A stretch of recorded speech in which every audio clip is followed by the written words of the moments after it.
¿Cuál es el problema de las redes sociales? En mi opinión, que simplifican al extremo. Es decir, Israel, si ustedes lo analizan a fondo, es una sociedad muy compleja, es multicultural, democracia y mucha diversidad, pero en las redes sociales se pinta como si fuera oprimido y opresor, los pobres palestinos y el malvado Israel. Pero no entienden que, por ejemplo, 2 millones de árabes viven en Israel.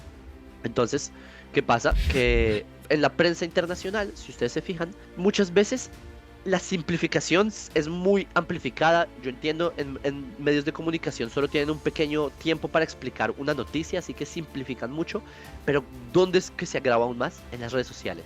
Antes, las personas tenían mucha más paciencia. Yo, que más o menos soy de la época en la que todavía se usaban libros para hacer tareas de la escuela, que ya en finales de cuando yo ya me estaba graduando del colegio, de la escuela, se usaba mucho internet, ¿sí? No es como la generación anterior que era buscar un libro, era leer, era abrir la página. Hoy en día, ChatGPT, dime qué son los cloroplastos y cómo es el sistema de la fotosíntesis. Prr, de 3 segundos y ya. Si se demora 4 segundos, me desespero. Antes, no sé si las personas recuerdan cómo era el internet. Si se demora 20 minutos, uno dichoso esperando el resultado. Hoy en día se demora 30 segundos, las personas se desesperan. Entonces, las redes sociales son así, pasando, pasando, y por eso es que la simplificación es muy, muy grande. Y por eso es que se distorsiona muchísimo la percepción que se tiene de Israel, se hace una caricatura de lo que es Israel, y ese es el gran problema. Que nosotros, que somos personas que tenemos un montón de cosas para decir, tenemos que simplificar el mensaje en términos muy rápidos, en términos muy simples. Entonces es por eso que es un reto muy grande para nosotros.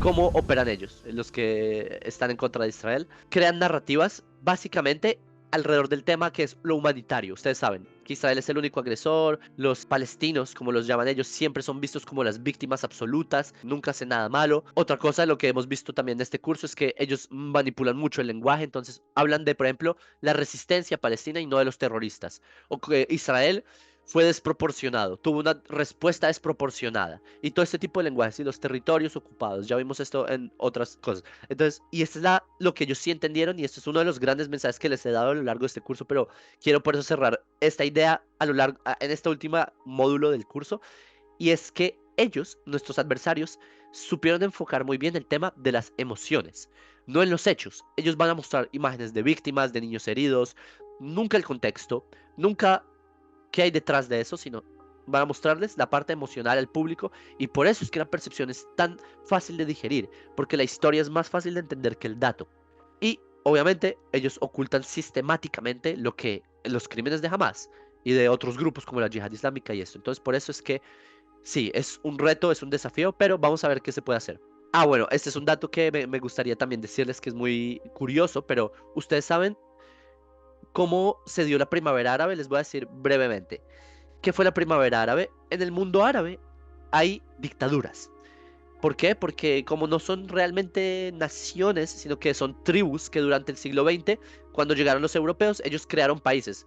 Eh, Gran Bretaña y Francia, ellos empezaron a dibujar países. Dijeron, bueno, esto se va a llamar Siria en un mapa, esto se va a llamar Líbano, esto se va a llamar Irak.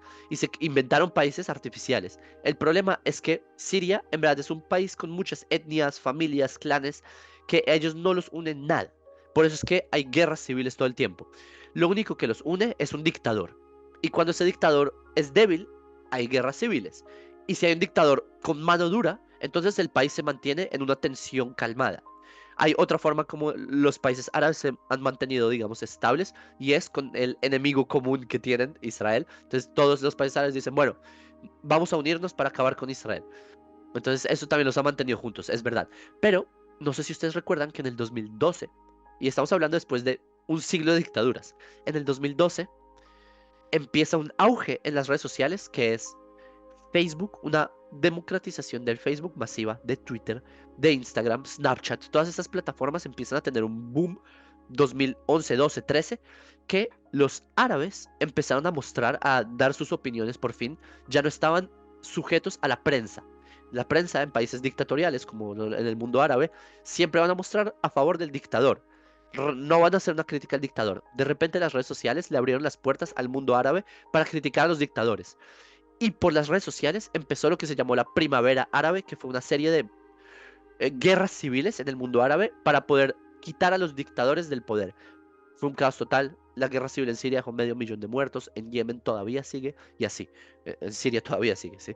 Pero en todo el Medio Oriente fue así. Algunos países lograron apaciguar esto más fácilmente, otros con mano mucha más dura. En Egipto, en un solo día, acabaron con la vida de 2.000 personas que estaban protestando para bajar a Mubarak del poder. En fin, fue un caos total. Y eso solo piensen que fue con redes sociales, con twitters, con tweets de vamos a liberar Siria, se detonó el caos más grande de Medio Oriente. Entonces por eso quería darles este dato porque no podemos subestimar las redes sociales. A propósito, ellos lo entendieron muy bien. Ahora quiero mencionar algunos de los, saben, antes uno tiene que aprender de la historia. Hay un dicho y esto lo dijimos en el día de la Shoah, del Holocausto. El que no conoce su historia está condenado a repetirla. Tenemos que conocer los errores que hicimos para no hacerlos. De hecho, en japonés, recuerdo cuando yo en trabajo de ingeniería que estaba en una compañía, recuerdo que a veces teníamos diálogos con ingenieros japoneses y ellos nos explicaban, en Japón la mentalidad es esta. ¿Cómo se dice error? Error para el japonés es una oportunidad para mejorar. Ese es error. Pero ¿cómo se dice segundo error?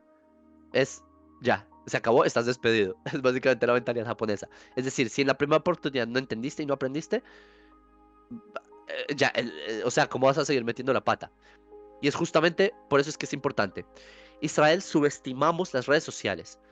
Es decir, le dimos mucho énfasis al tema de la urgencia militar, lo cual tampoco es que sea incorrecto. La urgencia militar siempre ha sido muy importante, pero se nos olvidó el tema de las redes sociales, mientras nuestros enemigos estaban haciendo bots. No sé si ustedes saben lo de Irán, que Irán se mostró como hicieron, ¿saben qué es bots? Bots son como, digamos, automatizaciones telefónicas donde comentan o sacan videos y comentan, digamos, muchas veces Israel es un país genocida y son cuentas que masivamente comentan eso en muchos videos y por eso los algoritmos están muy alimentados de una narrativa anti-israelí.